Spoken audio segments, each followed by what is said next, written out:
Ok, tikanzamba lola abatela yo, abatela penga, bisika nyonso tozali. Tozo continuer ba exhortation na biso comme d'habitude sur la croix de Jésus-Christ. Alors lelo, tolingaki tolobela où se trouve la croix de Jésus-Christ. Où se trouve la croix de Jésus-Christ. Yango tolingaki tolobela lelo. Alors, soki tokei na Jean chapitre 19 verset 17. Jean chapitre 19 verset 17. Jean chapitre 19 verset 17, la Bible dit: Jésus porta sa croix, il arriva au lieu du crâne qui se nommait en hébreu Golgotha. Balobi Yesu amemaki ekolusu na ye, akomaki yango tina esika oyo babengi crâne qui se nommait en hébreu Golgotha. Dans l'Ancien Testament, Golgotha ezalaki montagne moko oyo ezalaki sende na deux diversités. La première diversité ezalaki soki moto asali crime. Soki moto asali crime moko esengeli bamema ye na Golgotha. Ezalaki lie moko ou milieu moko ezalaki ya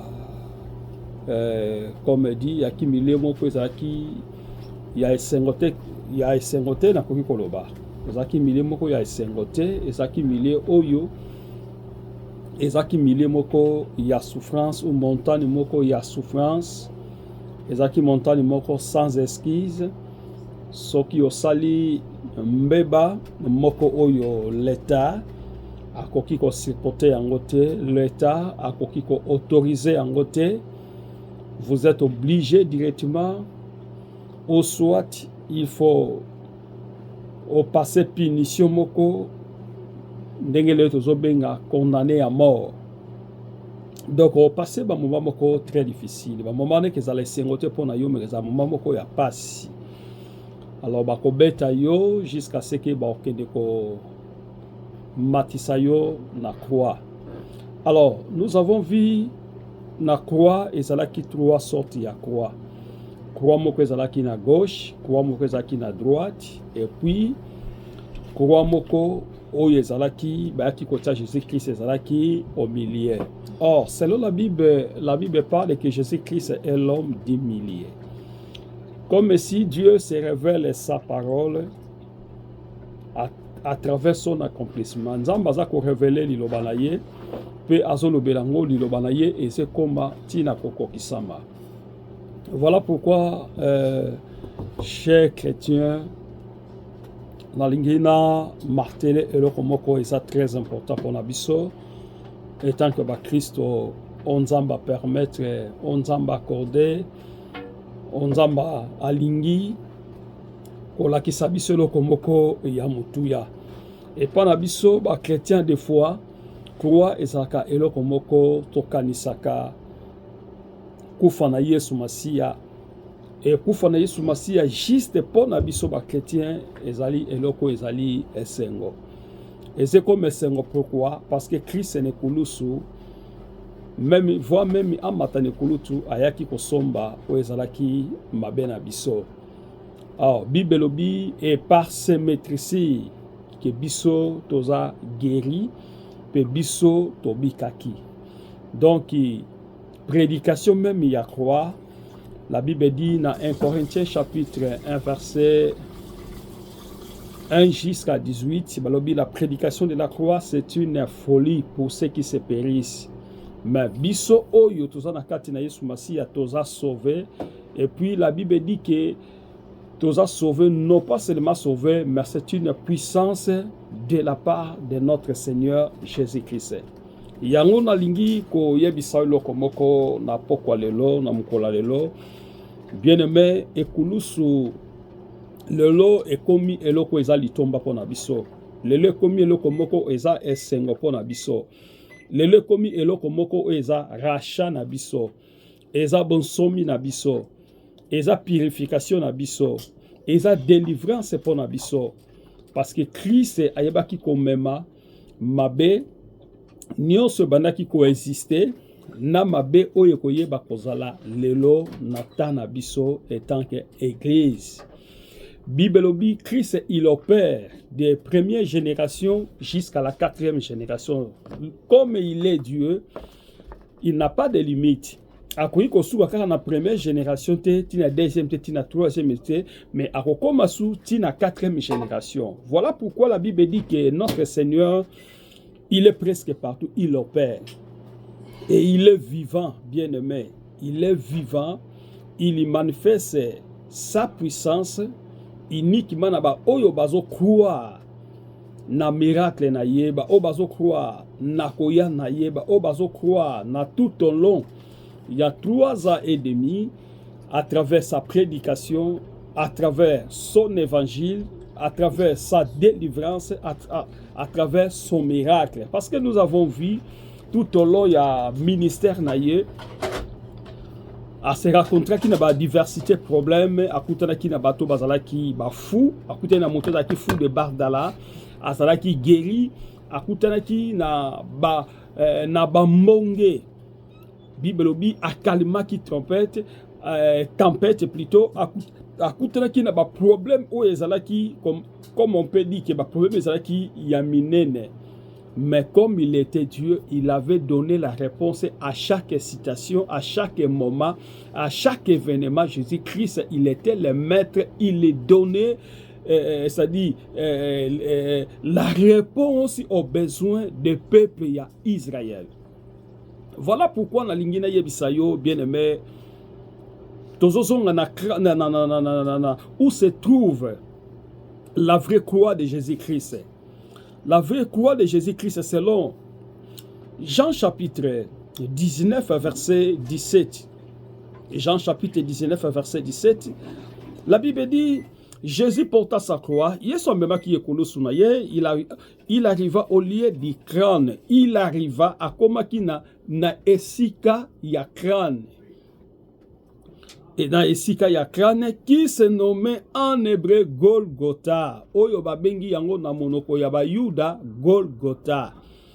Bien-aimé, Golgotha a des fois pour le peuple ya Israël ezalaki esengo, pe ezalaki mawa et pas ya ba Christ ezalaki esengo. Bato yo bazaki comme des disciples, ensemble de personnes qui croyaient à l'évangile de Jésus-Christ ezalaki mawape et bongwanaki esengo pona bango. Mais pona ba oyo bandima kite banaki ko croire. La Bible dit mokolongo na 3e et na 9e ère selon ba calendrier na biso. La Bible dit que babaki en réalité cet homme c'était venu de Dieu. Moto oyo ya solo azalaki moto nzambe atindaki. Bien-aimé, le temps oyo toza ko traverser justement eza ko se répondre na ba entité ya bato yo bazondima Yesu Masiya lokola mokonzi pe mobikisi na bango. Kondima Jésus-Christ c'est le caractère que homo na Yesu Masiya en ni mais à travers écriture na ye, à travers parole na ye, eza ko convaincre biso en réalité que Jésus-Christ il était la parole qui venait auprès de Dieu. Jésus-Christ, il était Dieu. Parce que tout ce que les prophètes parlaient, disaient, la Bible dit que la chose a été accomplie. Et lui-même, il a dit dans la croix, tout est accompli. C'est-à-dire que nyonso ekoki samaki. Or, Golgotha, ezali momoko babengi yango na hébreu, ezali esika ya crâne. Esika ya crâne eza ko symboliser biso ya li calvaire. Eza calvaire, eza lié moko ya crâne. Ya li montagne o ezali situé dans l'Ancien Testament, dans l'Antiquité. Bible zolo ba ezaki à l'extérieur ya Jérusalem. Ezaki na libanda ya Jérusalem. Wap esika Jésus-Christ a été mort, sur laquelle Bible dit s'est taché et condamné entre les deux poteaux de gauche à droite. L'homme de la citation, il était là avec son nom, c'est Jésus-Christ. Bien-aimé, nalobi Yesu Masiya kokufa na ye eza bénéfice pour na biso étant que église lelo. Quelle est la signification spirituelle du Golgotha? Signification spirituelle ya mo Golgotha, et ça c'est tout simplement lié du crâne. Et sika ya motu. Et sika motu ya Yesu Masiya, c'est-à-dire qui pendit sur la croix, et sika wapi, c'est-à-dire ba Romain, ba yeba qui ko clarifier, lui qui parlait qu'il était roi. Lui qui lui parlait qu'il avait tout. Lui qui lui parlait qu'il parlait au nom de son Père. S'il est capable, il peut faire les miracles. Mais la Bible dit que ce jour-là, les choses ont été accomplies. Les choses ont été accomplies. Voilà pourquoi même Bakurona qui est Namutu Naye, Ndenge Tobenga Kabalatisa qui est Ekotia Banzube. Or, selon la Bible, Kosala Kaka Eloko Bango Basala qui déjà qui Basako s'est confirmé. Oui, en réalité, cet homme, il est Dieu. Il est différent par rapport à nous. Bien aimé, tout ce que nous faisons, c'est-à-dire pendant la journée, ou tout ce que nous faisons d'une manière dans la journée, dans les spiritualités, dans le monde spiritualité, ça devient la gloire à celui qui l'appartient. Voilà pourquoi na lingina épinglé eloko moko nakati na vi na yo. Jésus-Christ a symbolisé kibiso ou a lakisa kibiso trois choses qui sont importantes tout au long du ministère na ye. La première chose c'était l'humilité. L'humilité, comme la Bible dit, l'humilité procède de la gloire. Pour obtenir quelque chose, bien aimé, nabavi nabiso, esengeli olata komi kitisa. Parce que Bible obi moto yo ami kitisaka, yawe nzambe tata tombolaka ye. Exemple, Jésus il était Dieu, mais il vivait dans la chair avec des hommes. Azalaki capable ya kosala nyonso. Azalaki capable ya obake o baki nango posa bango basala tie. Mais il le faisait parce qu'il voyait la responsabilité au Nzamba pesa qui est en tata, au Yahya qui est en motoloko la biso, mais différent la makambu nyonso, mais Seigneur qui a combattu ne kulusu de manière que la gloire de Dieu soit rendue bien-aimée.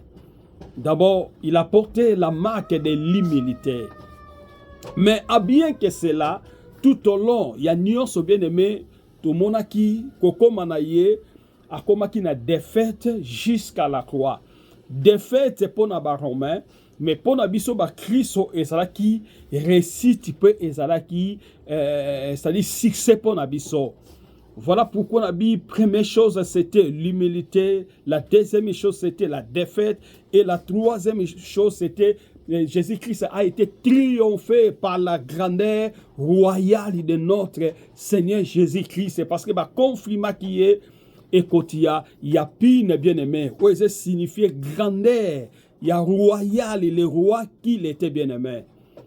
Voilà pourquoi Nalingena ebisolo komoko na mokola lelo na pokwa lelo bien-aimé. Tosala solo na nzambe oyo asana bomoi. Nzambe oyo azokorde biso grâce. Nzambe oyo azokorde biso ngolo. Nzambe oyo azopesa biso opportunité. Yonde ko landinga partout. Opo ko landanga esika yo zali.